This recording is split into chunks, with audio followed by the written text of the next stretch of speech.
Hey! What's up mga ka-vlog? And welcome to the channel, Jeff and Action PH. At para sa vlog ko today, mag-unboxing po tayo. Nabudol na naman po tayo ni Shopee nung nakaraang 12/12 sale. Kaya sabihin natin, thank you Shopee! Add to cart lang ng add to cart. Tapos pag-check out, yeah! Let's have a short intro.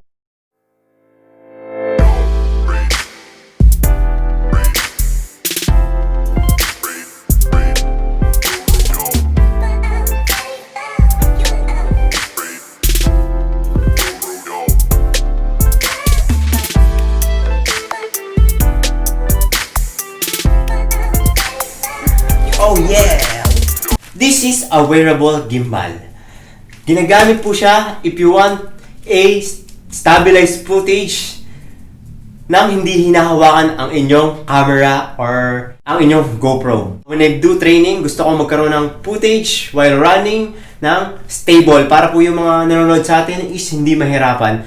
Kasi meron akong video before na pinakita yung sa bawat samat, sayang yung view, yung ma-appreciate kasi masyadong marami siyang movement. Baka ito na yung solusyon. So, hindi ko alam kung makapagbigay siya ng sobrang gandang stabilization sa GoPro kapag inattach ko na siya sa aking katawan while doing running. Ito na, buksan na natin.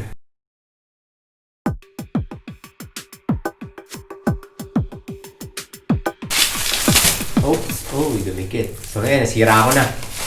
Tuloyin na natin. So, ito na siya. Tanggalin ko na rin to. This is WG2X Feiyu Tech GoPro Gimbal. Ito yung napili ko kasi sa lifestyle ko, sa mga ginagawa ko, I can get a stabilized footage while doing what I am doing. Like, kapag nag-run ako, yung support, oh, pwede siya pang Hero 8. Let's open it na. Para makita na natin kung ano yung nasa loob ng box. Isa-isahin natin.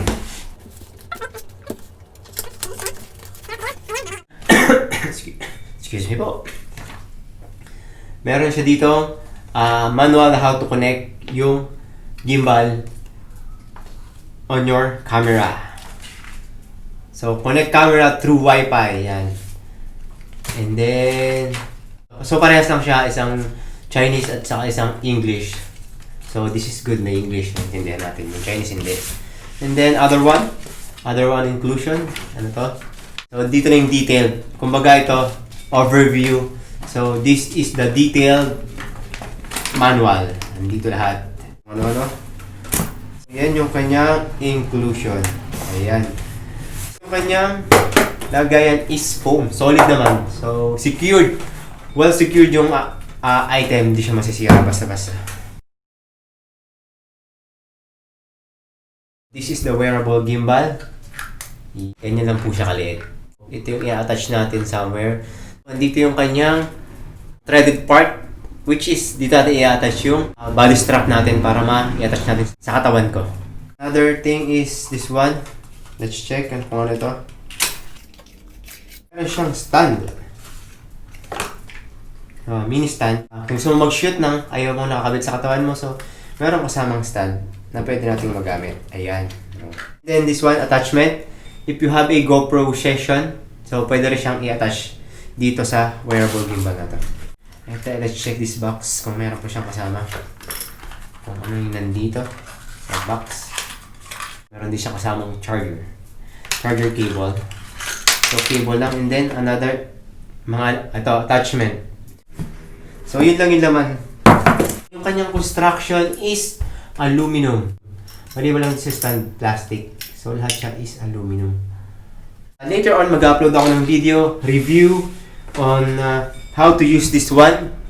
So ngayon unboxing muna tayo. Shoutout muna sa 1,600 ko na subscriber. Maraming salamat po sa suporta. At kung hindi ka pa nakaka-subscribe sa aking channel, hit the subscribe button po sa baba. And pwede rin kayo mag-comment down below. Kung may mga suggestion kayo or recommendations, don't forget to like this video.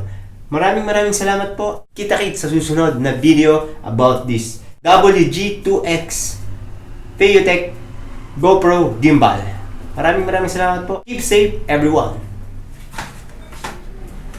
So pag-aralan ko.